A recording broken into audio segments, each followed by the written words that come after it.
जीवन है तो लक्ष्य तो होंगे, यदि लक्ष्य है तो मार्ग तो होंगे, यदि मार्ग है तो बाधाएं तो आएंगी। और इसी पर निर्धारित है कि हम जीवन में सफल होंगे या असफल, यश के भागी होंगे या तिरस्कार के। मान लीजिए आपको एक कार्य करना, आपको पर्वत पर चढ़ना। अब मार्ग के फिसलन आपको कई बार गिराए, चट्टाने आपको कई बार चोट दें। अब ऐसे में करेंगे क्या? सामान्य व्यक्ति चुनता है प्रतिकार, उस पर्वत को ही नष्ट कर देने का विचार करता है, उसकी नींव को ही खोद देने का विचार करता, किंतु पर्वत को तो कोई नष्ट ना कर पाए। तो असफलता के साथ साथ अपयश का भी भागी बन जाता। दूसरा मार्ग है परिवर्तन।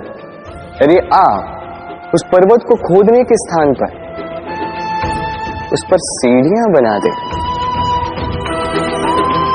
तो आप भी उस पर्वत पर चढ़ सकते हैं, कोई और भी उस पर्वत पर चढ़ सकता है, आने वाली पीढ़ी भी उस पर चढ़ सकती है, और यही आने वाली पीढ़ी सदा आपका यश गाएगी। इसलिए जीवन में प्रतिकार नहीं, परिवर्तन चुन, बदला नहीं, बदलाव चुन। आपकी ये बाधा आपकी मित्र बन जाएगी।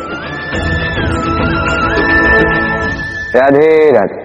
संसार में सबसे अधिक पवित्र माना जाता है गंगा जल को। कभी सोचा है क्यों? क्योंकि गंगा जल का आविर्भाव ही शुद्ध होता है, उसका जन्म शुद्ध होता है, जहां से उसका प्रारंभ होता है वो शुद्ध होता है। और प्रारंभ का शुद्ध होना अति आवश्यक है। हमारे जीवन में प्रारंभ होता है हमारे विचार से। अपने विचार शुद्ध रखें, क्योंकि इन विचारों से बनते हैं आपके शब्द। आपके शब्द शुद्ध रखें, क्योंकि इन शब्दों से आपके कार्य संपादित होते हैं। आपके कार्य शुद्ध रखें, क्योंकि ये कार्य बनाते हैं आपका स्वभाव। स्वभाव से बनती हैं आपकी आदतें, और आदतों से बनता है आपका चरित्र। और ये चरित्र संसार के समक्ष आदर्श के रूप में आता है। तो विचार से आदर्श तक की यात्रा शुभ तभी होगी जब आपके विचार शुभ होंगे। तो इस संसार में, इस जीवन में आपके विचार शुभ रखें, शुद्ध रखें, आपका मन प्रसन्न होकर बोलेगा राधे राधे।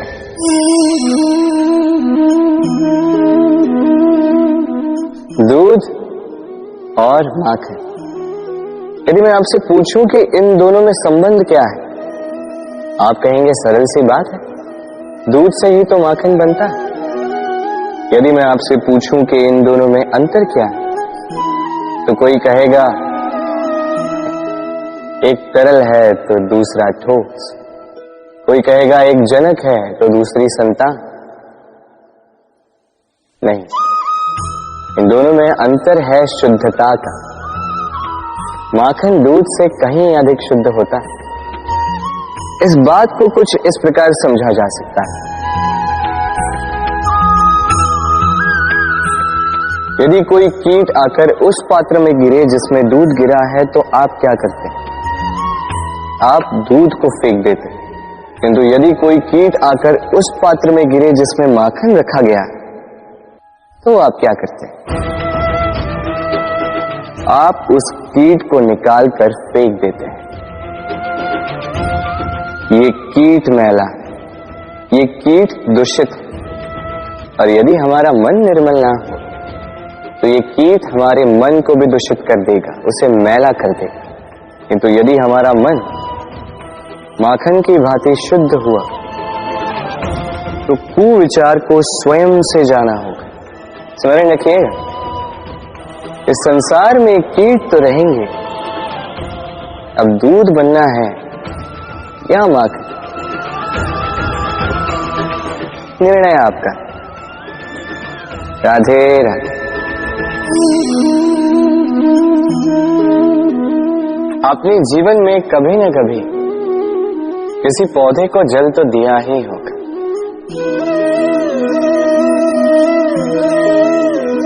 कभी मन में ये प्रश्न नहीं आया कि हम पौधे के पत्तों को, पुष्पों को, डालियों को,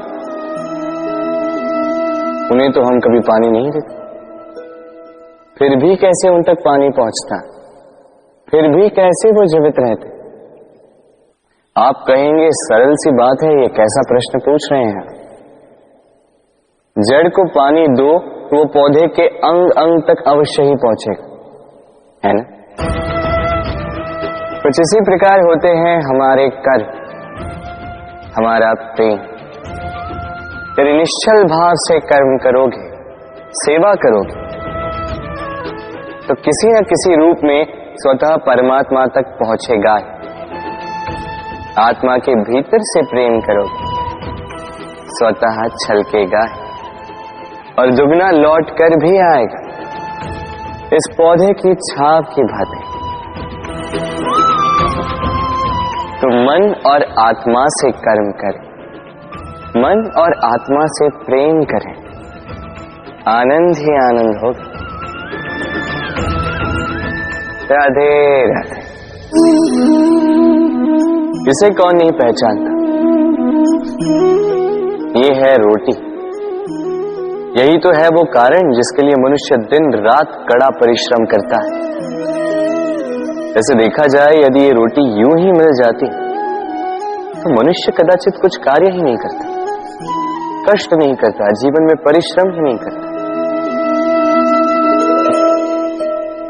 वैसे एक बात तो है कि रोटी केवल भूख ही नहीं मिटाती, जीवन की बड़ी सी बड़ी सीख दे जाती। अब तनिक सोचिए कि रोटी आपको स्वादिष्ट केवल तभी लगेगी, कि रोटी आपके स्वास्थ्य के लिए अच्छी केवल तभी होगी जब ये दोनों ओर से ठीक से सेकी जाएगी, है ना। हमारे जीवन में संबंध भी कुछ इसी प्रकार होते हैं। यदि दोनों ओर से अच्छे से निभाए जाए तभी आपको आनंद देते। इसलिए केवल पानी के लिए आतुर न रहे, लौटाने में भी विश्वास रखें। क्योंकि जब एक संबंध में दोनों ओर से प्रेम होगा, दोनों ओर से करुणा होगी, कुछ करने की चाह होगी, तभी वो संबंध आपको जीवन में आनंद देगा। तो जब जब रोटी खाएं, स्मरण करें कि आपको आपके संबंधों को भी इसी प्रकार मधुर बनाना है। मन प्रसन्न होकर बोलेगा राधे राधे। वर्षा में कई बार आपने इंद्रधनुष देखा होगा, सतरंगा, मन भाव। पहला प्रश्न, ये इंद्रधनुष बनता कैसे? होता यूं है कि जब वर्षा की बूंदों से प्रकाश होकर निकलता है तब वो अपने वास्तविक 7 रंगों में विघटित हो जाता है और तब हम इस इंद्रधनुष को देख पाते हैं। दूसरा प्रश्न, ये इंद्रधनुष वर्षा की बूंदों से ही क्यों बनता है? कारण है शुद्धता। वर्षा की बूंदें शुद्ध होती हैं, आकाश से धरती की ओर गिरती हैं, किंतु स्वयं के लिए नहीं, धरती की प्यास बुझाने के। और इसीलिए तो प्रकाश जैसी वेगवान तरंगों को विघटित कर जाती, उसकी वास्तविकता सामने लाती।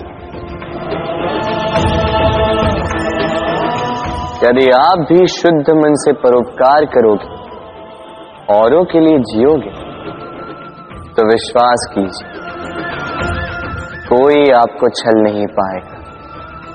बड़े से बड़ा प्रहार टूट जाएगा यदि आपके मन में प्रेम की शुद्धता है। राधे राधे।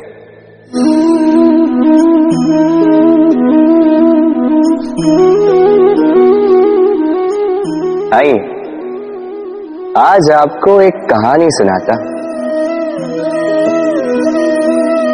एक बार एक नेत्रहीन व्यक्ति गया मंदिर ईश्वर के दर्शन प्राप्त करने।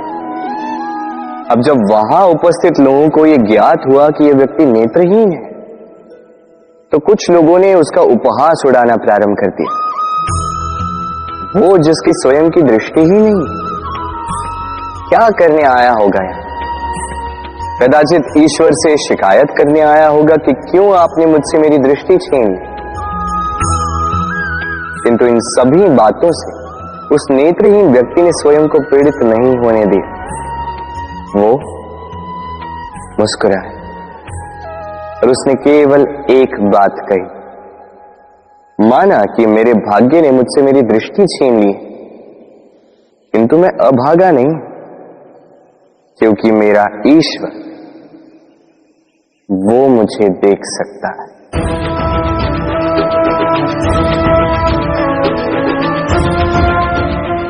स्मरण रखिएगा, दृष्टि नहीं दृष्टिकोण आवश्यक है।